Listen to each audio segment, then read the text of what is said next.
All right guys, welcome to a review on the Subaru Solterra. This is the all-wheel drive model, and here in Australia we actually only get two options. So they both are all-wheel drive in true Subaru tradition, but you get an option of a standard model or the Touring model, which is what this one is. And the Touring gives you some nice things like a Harman Kardon upgraded sound system, 20-inch alloy wheels, a panoramic roof, which we'll show you a bit later, as well as a synthetic premium interior. Softex is what they brand it. It's just vinyl interior. But it feels really nice, and I'm sure it wears relatively good as well. And this is the car. So the reason I wanted to come and do the Solterra is we're also going to be doing a review on the BZ4X at the same time, and we're also going to do a side-by-side comparison to show you the difference between the two and a couple of things that you might like on one versus the other. So pricing on this is about a $600 to $700 difference between the Toyota equivalent and the Subaru equivalent. However, the Subaru version does give you a couple of things that make it look a little bit more of an attractive feature if you're very safety conscious, is the key one there. So things like a full display rear vision mirror, things like your Subaru EyeSight technology, they're going to be some key things that might have you looking at the Subaru twin versus the Toyota twin. Outside of that, Subaru also includes a 5-year service plan with it, which means that you will have all of your servicing covered on this car as part of the purchase price, which is another big thing to include with the car. So without further ado, let's get into it. Let's get cracking. Now, a lot of people will kind of say that the Subaru Solterra might not be the best car in the EV space. Things like it doesn't charge past a certain charge rate. It doesn't have a certain distance above, 414 kilometers, where a lot of its competitors are now quoting figures of 5 to 550. That being said, not everyone has the same driving needs, the same driving requirements, and this is an exceptionally nice car to drive and to experience. And I would highly recommend that you get out there and you go for a drive in it. You have a drive of the Toyota equivalent if you want, and any of the other EV competitors out there, so that you can find the car that suits your needs, not what everyone tells you is the best car on paper. And then the reason I say that that's important is I've recently completed a Sydney to Brisbane road trip in another EV from a different brand that has a lower range between charges than the Solterra and the Toyota BZ4X, and it was more than capable of it. I did it with no more than 80% per charge, and I did it with stopping no more than 20 minutes per stop. So it is doable, and it's super easy on the rare occasion that you find yourself driving between two capital cities. For the 9 to 5, Monday to Friday type driving that you're going to do around your capital city or your country town, either of the cars is going to be more than enough for most people. So let's get into it. Daytime running lights are just here and have been very nicely designed. You've got some air intakes down here to aid in aerodynamic efficiency, and this plastic cladding here just to give it that rough and tough all-terrain appearance and look. Now, Subaru does quote this as being the highest ground clearance of any EV in the all-wheel drive space. Obviously, things like the Cybertruck and the Rivian R1T outside of Australia don't count, or the F-150 Lightning, which are proper four-wheel drives. So in the all-wheel drive space, this is one of the biggest ground clearances out of any of them. Down here, you'll also have front parking sensors, washer jets for the headlights. Front parking sensors extend the whole way across here. And the camera system is a 360-degree camera system. And what that means is when you're reversing or when you're driving in tight little spots, the camera will have your back in getting you nice and neatly into whatever position you need to be in. Outside of that, some other changes is that you'll notice that the front is slightly different to the Toyota version. These little fog lights down here and the surrounds around it are very reminiscent of other Subaru models. So again, that's the Subaru touch that's been added. And outside of that, it's basically the extent of the key differences from the outside. So under the bonnet, let's have a look at what you'll find in the Subaru Solterra. Now we'll talk about power, mainly because, well, we're under the bonnet and that's exactly where we normally talk about power. the car itself is good for, I don't know why I'm struggling with that. The car is good for 160 kilowatts of power and 337 Newton meters of torque. That torque is instantaneous, being that it's an electric all-wheel drive system. And obviously it's standard all-wheel drive as per all Subaru models in Australia. So fantastic there. The one thing that is a little bit disappointing is its lack of conventional space underneath in the EV segments. So a lot of its competitors do have some form of storage underneath the bonnet. In this car, everything has been crammed in there that would normally be in other positions on a specially made vehicle, EV platform. So that's probably the one thing that is a little bit disappointing, but you know, you'll get on with it. Other than that, all the key things that you need to touch are basically just the windscreen washer fluid. Nothing else should really be touched underneath here. Everything else is covered by your service plan. The other thing as well, before we move on from this, is it is a little bit disappointing from Subaru's end or Toyota's end, whoever decided between the two. There's nothing covering this. There's been no effort in actually keeping it nice and clean and neat compared to other brands in the EV space that have got some nice plastic shrouds over it just to keep it looking nice and clean. So that was one little bit of a disappointing lack of attention to detail. Outside of that, let's move around to the side. Nice big EV badge to the side, 20-inch alloy wheels on the Touring, as I mentioned. And unlike the Toyota version that's going for BEV, trying to tell you that it's a battery electric vehicle, Subaru is more than happy to just keep it as an electric vehicle.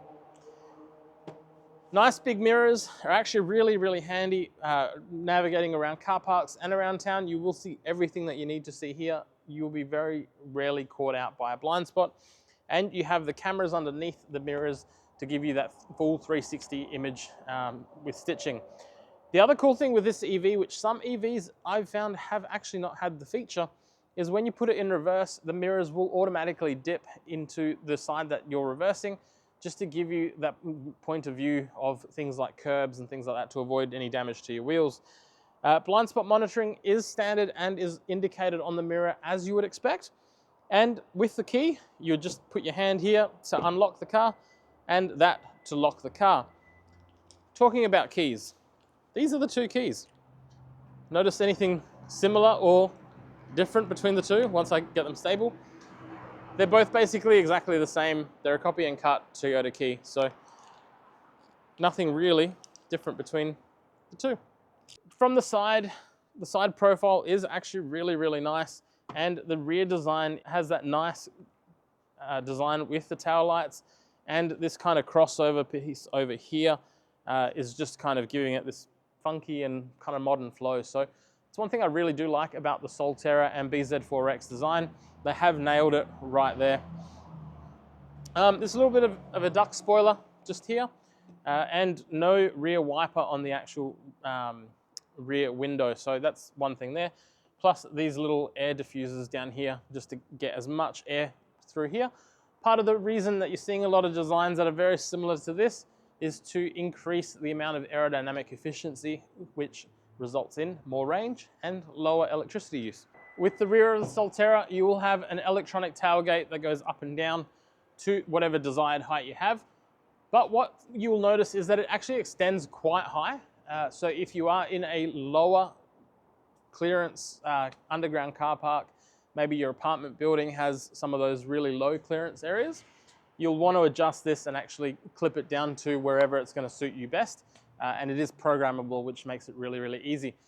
The other cool thing is that you not only have an open and close button for the tailgate, you also have a locking open and close button. So if you press the one on the right, it will just close the tailgate and then lock the car to make sure that you don't forget to do so.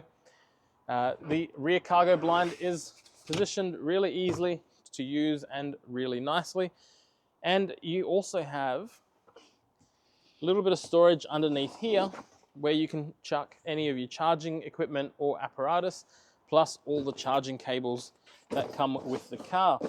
The one great thing that Subaru has done with this particular car is that they have included a Type 2 to Type 2 cable, as well as your home granny charger. So you will have plenty of charging options. And Subaru also does offer a charging package or bundle as an additional accessory, and that will allow you to get home charging installed as part of your purchase process when you're buying the car from new. So they've simplified it to as best as possible for you to purchase this car, take it home, and have it fit your life really, really easily. Outside of that, a subwoofer in the back for the Harman Kardon sound system. That is a different audio system to the Toyota version of this car. And some people do have a preference between the Harman Kardon system and the system used in the Toyotas by JBL. So once again, that one's for you to decide. So definitely do check the cars out, take them for a drive, and get in them and pump your tunes, see what you like. You'll notice that the child tether points for your child seats are directly behind that middle row, so you're not going to lose out on any boot space. That will make it super simple. And once I put these seats down, you'll see how much space there is to go the whole way through. You have plenty of usable boot space the whole way through to make it very, very easy if you're loading any oversized items. And because this is a very high lift and squared off tailgate, you will actually be able to fit some really chunky oversized items in here, or even go camping. So there you go. Now, enough about the back of the car, enough about the exterior of the car. You want to know how the car drives, what the driver seat position is, and what the interior comfort is. So let's get started. So with the doors, soft touch materials all throughout here. You get some nice silver highlights down here, and a little bit of piano black, which is in gloss. Not my favorite feature. It is a personal preference. I kind of wish they wouldn't have done so much gloss black up here, particularly with a lot of the owners of these cars. Generally, you tend to find some hairline scratches and things from rings or from watches. So that's just one of my preferences. You do have auto fold external mirrors, so they're nice and easy to operate in typical Toyota fashion, because these buttons here are more reminiscent of a Toyota type setup. And you have your memory position for your seating. So if you have position 1, position 2, and you're looking to accommodate 2 people driving the car, you'll be able to get in, swap, and not have to reprogram your seat each and every time. Grab handle just here with a little bit of storage, and down here you have enough capacity for 2 drink bottles plus your wallet, which makes it a nice little easy spot just there as well. Moving inside is where you'll find one of the key differences to the Subaru Solterra versus the BZ4X, and that is this squared off steering wheel. Now, you're probably wondering why Subaru would go a squared off steering wheel. It kind of almost is halfway to the yoke style of some other competitors. It actually works really, really well, because the way that the max height on this steering column is, this gives you perfect visibility over your instrumentation cluster, which is directly behind all of these functions just here. Without that being squared off at the top, you would have a round obstruction that kind of cuts halfway through the information that you need to see.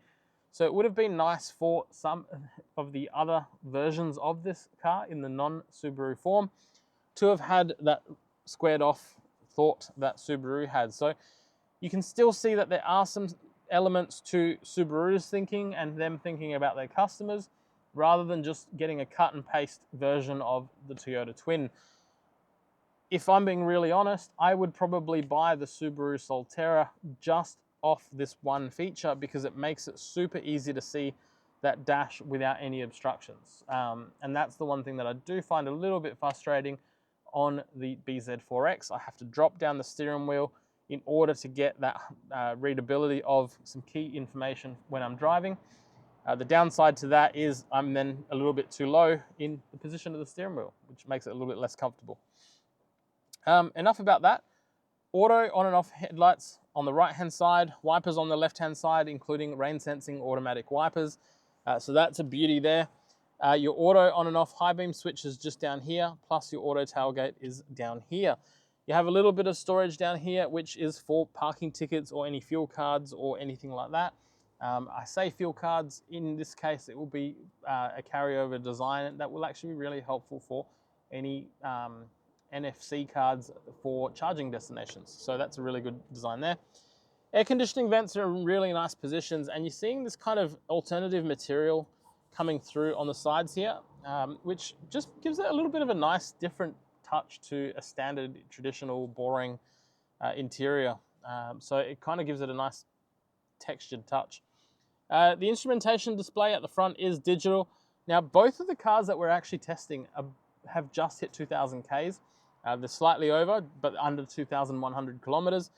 So it's been a perfect time to line up both of these cars to actually get them tested for these reviews. So I'm really excited about that. Outside of that, the steering wheel is height and reach adjustable, so you will find a very comfortable position to get that in. You have things like cruise control with active distance control, and that control measure is controlled here so that you can set the distance between the car, and every time it changes from, say, 70 to 60, if you're set it at 70, this will mitigate any change in the gap that is required as well. Audio controls for your phone incoming calls, your Siri and voice commands, plus any other phone functions are all nice and easily positioned from the lower half of the steering wheel. You do have some flappy paddle selectors. Enough about that. Come around to this side and I'll show you the center console area. Now, moving to the center, there's more gloss black. It's the one thing I really don't like in cars, and it's because of all the little handprints that you get, but it is what it is. Under that little cover there, you get a rubberized and textured center area where you're going to have your wireless charging.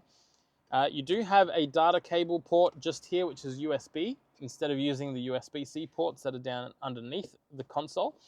The one downside to that is when you close this flap, you can't run that cable out unless you have a flat cable. So it's probably the one thing that I think was just a little bit poorly thought through in the design, but outside of that, not an issue.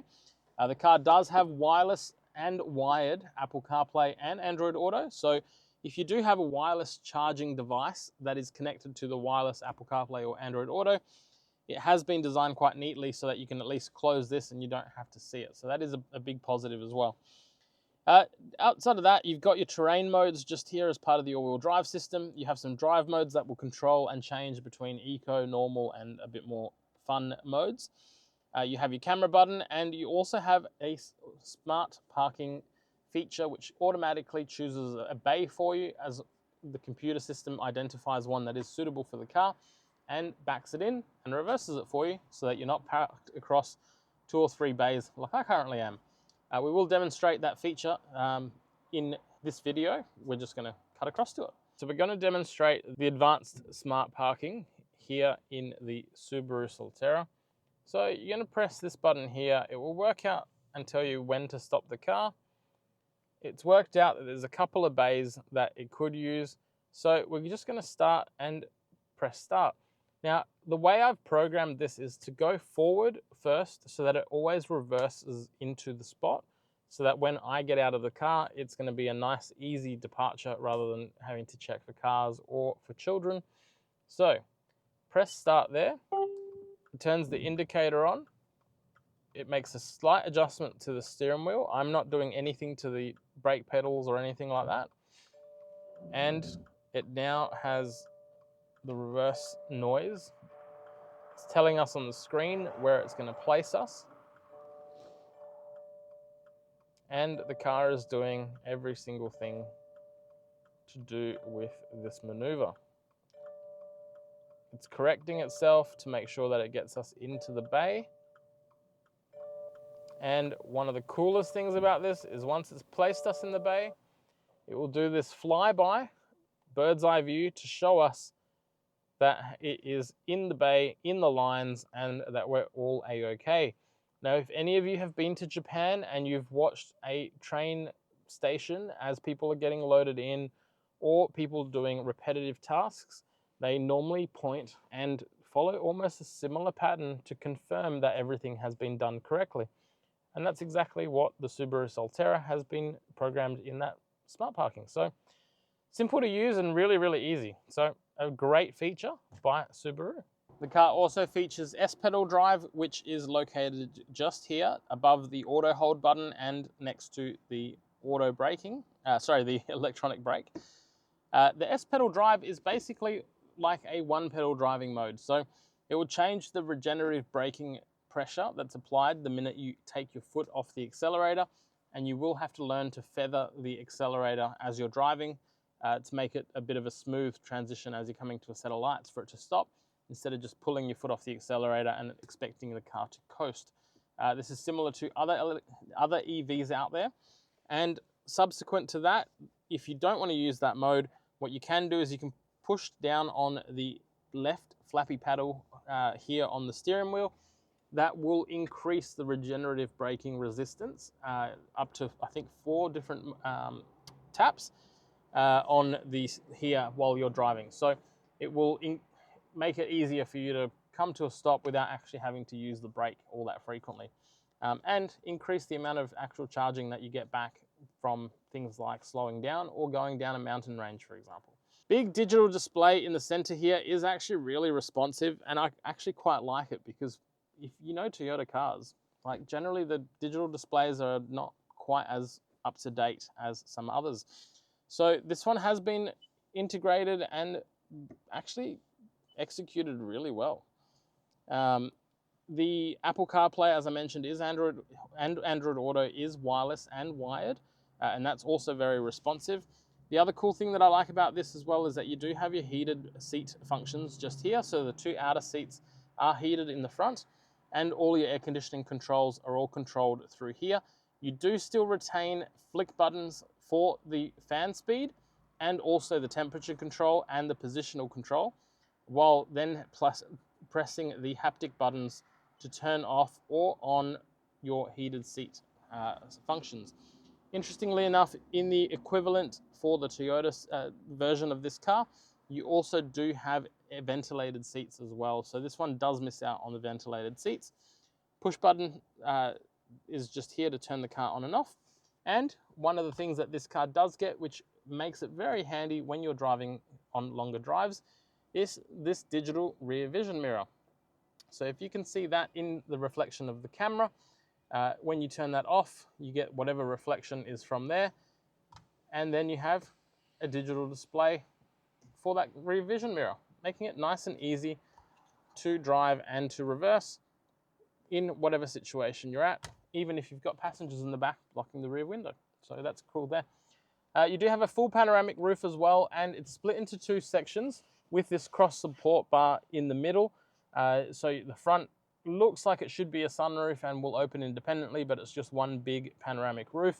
And that blind rolls over the whole way or can be closed if it's a hotter day as well.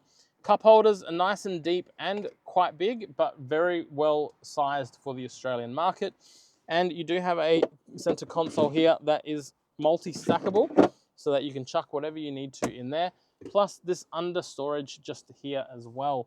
The seats, as mentioned, are Softex material, and they are soft, well bolstered and perforated, so they're going to be quite nice during hotter days. And I have been in Solterra on a rather hot, humid day here in Queensland, and those perforations definitely did work a treat. It would have been nicer if it did have ventilated seats though. So hopefully in the next update, Subaru adds the ventilation here in Australia. Let's check out the space in the back. Now, the back seat space here in the Solterra is absolutely divine. You're going to have plenty of legroom, plenty of headroom, and a decent width as well. You have USB-C charging outlets down here that will allow you to charge your devices nice and fast, plus 2 heated outer seats. So in winter, especially if you live in the southern states, you're going to be nice and toasty warm on those longer drives. Air conditioning vents down here, or heating vents if you're in colder climates. The floor is relatively flat as well, so even though it has a mild little lump in the center here, the whole back floor is pretty flat. So you're going to have a very nice time if you have 3 people in the back. It's not going to be like some other EVs where there still is a very intrusive center transmission tunnel hump. Now, back seats. These come down. You get a little bit of storage here to rest your phones or whatever you need, or rest your fries, plus 2 cup holders and a relatively well-supported armrest. So if you're on a longer drive, this would actually be a nice little position to actually have a nap and look out this panoramic roof and see the stars or the aurora Australis if you are in the right place at the right time. This goes up, and down the bottom here you do have two ISOFIX ports, one on either side, meaning your children will be nice and safe in the back of the car should you be on a longer trip. So there you have it, guys. Those are my observations on the 2024 Subaru Solterra Touring. I highly recommend you get down to your local dealer and have a drive of one, or if you're here in Brisbane or in Queensland, I highly recommend you speak to the guys at Barton's Subaru in Capalaba or in Wynnum. They've made this car available for us to test drive and to review, especially at last minute notice as well. So they've been super helpful in providing us some cars. They've got obviously the demo, and they've got plenty of deals going at the moment as well as part of their end of financial year clearance. So link in the comment section in the description area so that you can find them easily. And until next time, please ask any questions you have or any cars that you want to see us review.